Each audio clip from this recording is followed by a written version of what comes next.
मुख्यमंत्री नीतीश कुमार की। नीतीश हमलावर हैं।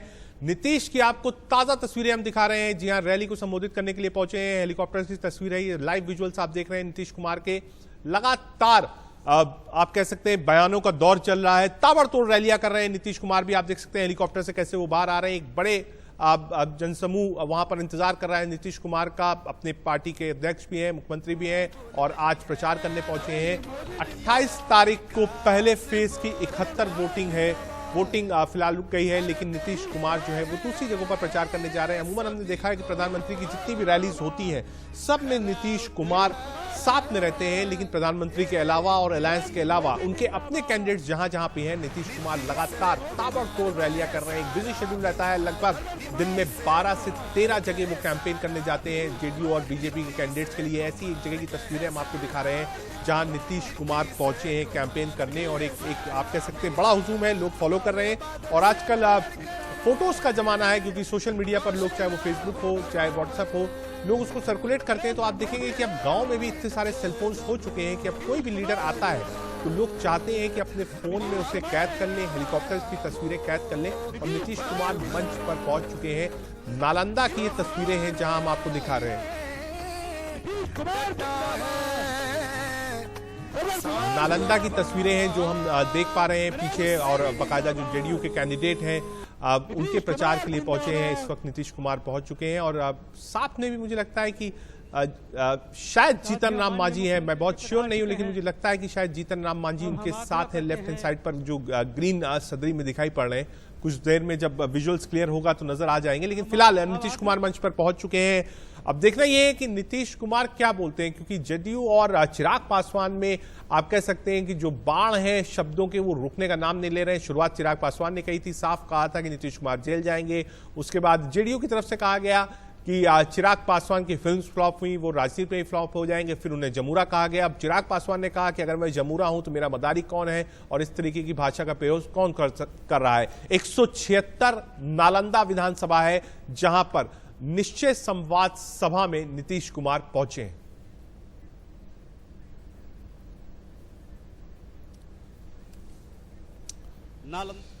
नीतीश कुमार लगातार प्रचार कर रहे हैं। मंत्री हैं, विधायक हैं, सबकी आप कह सकते हैं किस्मत दांव पर है। दांव पर कुल 6 से 7 मंत्री हैं। पहले है प्रेम कुमार, कृषि मंत्री हैं। सीट है गया टाउन। गया टाउन से आप कह सकते हैं कृषि मंत्री लड़ रहे हैं कृष्णानंद वर्मा। शिक्षा मंत्री है जहानाबाद। ये फर्स्ट फेज में जो 71 सीट है उनके बारे में आपको बता रहे हैं। शैलेंद्र कुमार ग्रामीण कार्य मंत्री हैं। ये भी पहले फेज में आप कह सकते हैं इनकी जो किस्मत है वो दांव पर होगी। जय कुमार सिंह विज्ञान एवं प्रौद्योगिक मंत्री हैं। ये भी फर्स्ट फेज में ही वोटिंग पर जाएगी। इनकी सीट दिनारा सीट है, जेडीयू से चुनाव लड़ रहे हैं, यानी नीतीश कुमार के कोटे से ही मंत्री हैं। संतोष कुमार निराला परिवहन मंत्री राजपुर, ये भी जेडीयू से। ये जेडीयू के कोटे के जितने भी मंत्री हम आपको दिखा रहे हैं। बीजेपी राम नारायण मंडल राजस्व मंत्री हैं, बांका से लड़ रहे हैं। बीजेपी के कोटे से मंत्री है बिहार में, ये भी पहले फेज में ही चुनाव में जाएंगे। सीधे चलते हैं राकेश कुमार सिंह के पास। राकेश जी, 7 ऐसे मंत्री हैं जेडीयू और बीजेपी के मिला के जिनकी जो किस्मत है वो दांव पर रहेगी पहले फेज ऑफ वोटिंग में। पहले फेज ऑफ वोटिंग में आपको लगता है सब्जेक्ट क्या बना? कौन से ऐसे इश्यूज होंगे जो पहले 71 सीटों को प्रभावित करेंगे? प्रधानमंत्री मोदी हो, नीतीश कुमार हो, राहुल गांधी हो, या फिर ताबड़तोड़ तेजस्वी यादव ने रैलीज करी है। आपके हिसाब से आप ग्राउंड पे हैं, ये पहले 71 सीटों की जो वोटिंग होगी इसमें सबसे बड़ा मुद्दा बिहार में क्या होगा? देखिए रजत, जैसा कि मैंने जिक्र किया, एक गांव में हूं, गांव का ये दृश्य देखिए।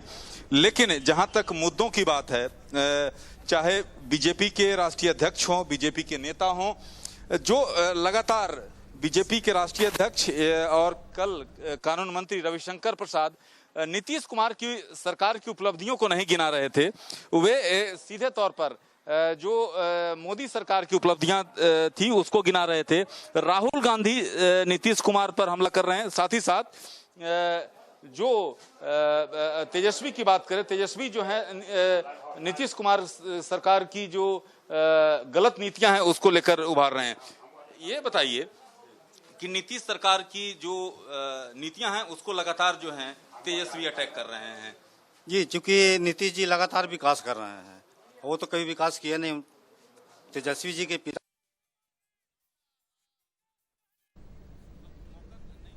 सीधे आपको लगता है कुछ टेक्निकल ग्लिच है, सीधे आपको ले सकते हैं मुजफ्फरपुर, जहां से मेरी संवाददाता शुभ्रा जुड़ गई है। शुभ्रा, 71 सीट आप कह सकते हैं पहले फेज जो है वो वोट करने जा रहा है, एडवांटेज किसको होगा?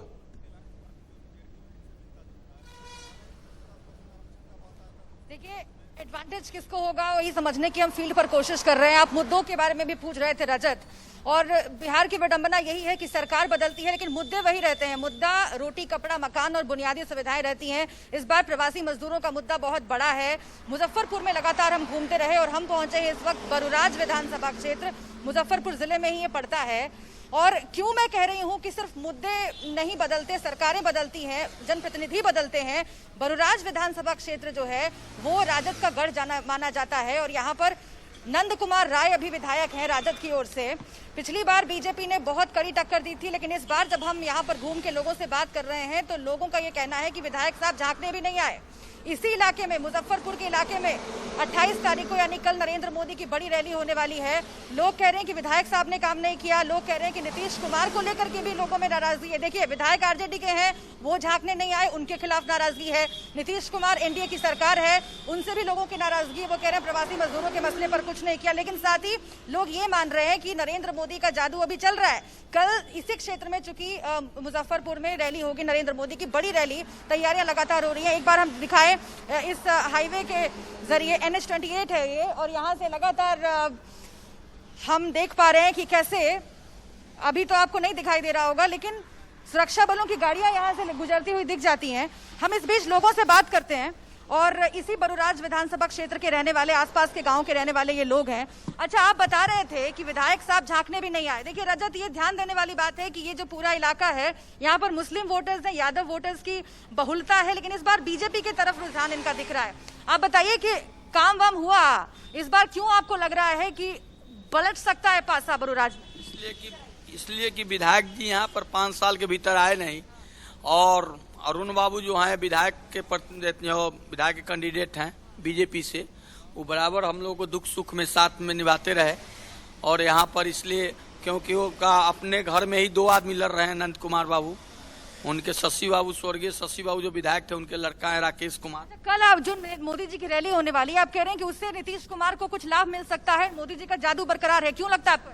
जादू इसलिए कि यहाँ पर राशन पानी जो इस लॉकडाउन के अंदर में जितने गरीब लोग थे, हम लोगों को समझिए एक फ्री और एक पैसा से 30 रुपया में भर पेट 1 महीने का अनाज मिला है। 4-5 महीना से उन्हीं के बदौलत यहाँ का गरीब जिंदा है।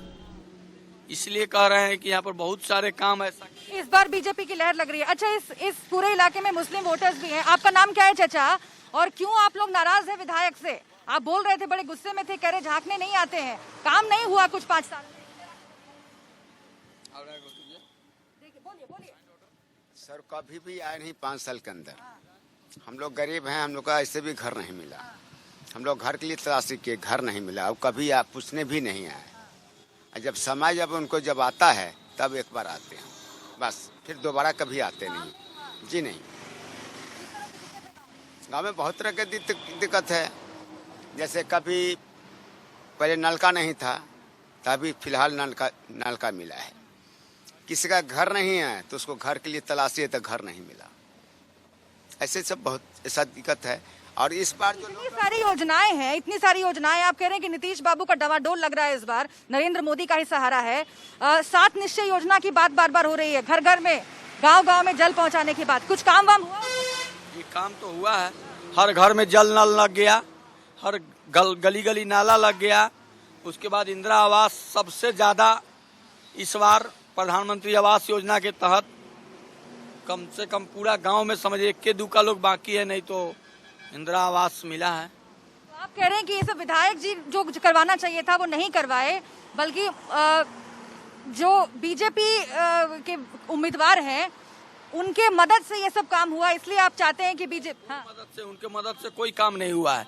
ये 5 साल के बाद में इलेक्शन हुआ है, इसी मुताबिक से 2-3 दिन से आ रहे हैं, नहीं तो 5 साल के भीतर में वो कहीं गए नहीं। कौन, विधायक साहब? जी विधायक साहब, वो कहीं गए नहीं 5 साल के भीतर में। इधर इलेक्शन है तो 1-2 दिन से आ रहे हैं, घर पर घूम रहे हैं लोग को।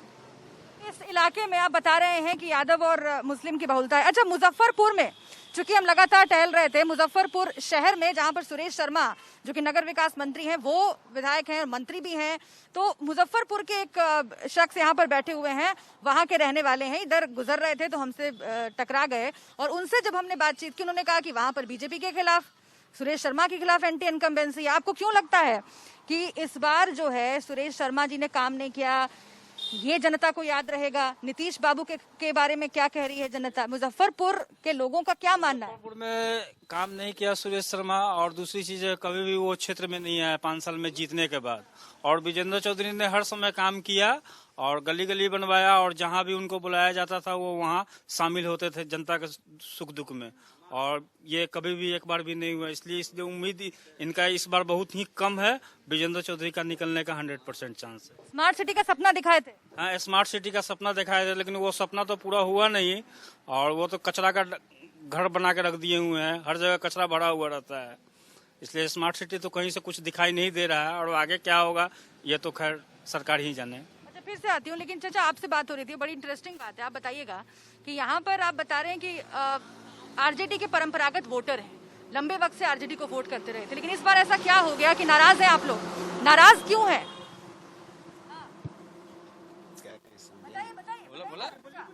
क्यों नाराज हैं? हम लोग नाराज इसलिए हैं कि विधायक ये तो कभी आते नहीं हैं, आज जब उनके वक्त आता है उसी समय आते हैं जी। जो आते हैं बराबर, जो आते हैं, जो हर दुख में काम करते हैं, हर दुख में क्या काम आवाज करते मिल रही है हैं, आपको मेरी? उन्हीं को हम लोग चाहते हैं, बस हम लोग का कहना है। जी जी जी। शुभ्रा, आप क्योंकि मुजफ्फरपुर में हैं, इस वक्त हाईवे से निकल रही थी, आपके पास 4 लोग हैं, गांव के भी हैं, मुजफ्फरपुर के भी लोग बैठे हुए हैं। एक चीज अगर आप समझने की कोशिश करती हैं कि बिहार जो था वो चारों तरफ से कास्ट और सब कास्ट से घिरा हुआ था, कोई भी चुनाव बिना कास्ट फैक्टर के बिहार में नहीं होता था। क्या ये माना जाए कि ये पहला ऐसा चुनाव है जहां पर आरजेडी भी कास्ट फैक्टर पर काम नहीं कर रही है, सोशल इंजीनियरिंग पर काम नहीं कर रही है?